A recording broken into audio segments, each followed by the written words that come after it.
पहले की बात है, एक गांव के पास एक घना जंगल था। उस जंगल में एक साधु रहते थे जो ध्यान और तपस्या में लीन रहते थे। गांव के लोग उन्हें बहुत सम्मान देते थे, लेकिन साधु का स्वभाव बहुत क्रोधित था। यदि कोई गलती से भी उनकी तपस्या में बाधा डालता तो वह उसे श्राप दे देते।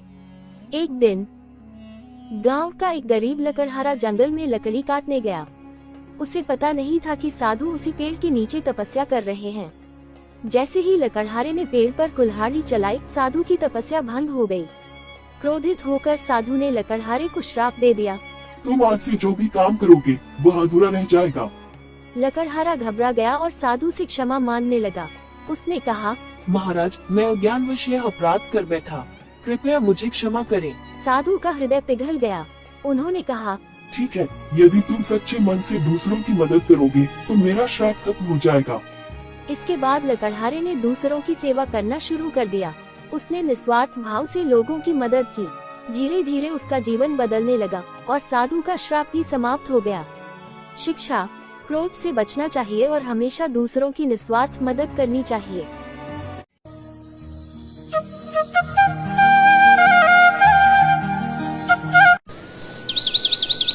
एक गांव में रामू नाम का एक गरीब किसान रहता था।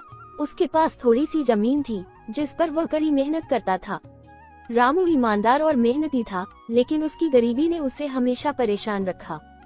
वह जो भी फसल उगाता, कभी सूखा पड़ जाता तो कभी बारिश उसकी फसल बर्बाद कर देती। एक साल गांव में भयंकर अकाल पड़ा।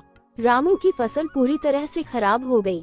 उसके पास खाने तक के पैसे नहीं बचे। परिवार को भूखा देखकर रामू बहुत दुखी हुआ, लेकिन उसने हार नहीं मानी। उसने अपने बैल को बेचकर पैसे जुटाए और खेत को फिर से उपजाऊ बनाने में जुट गया।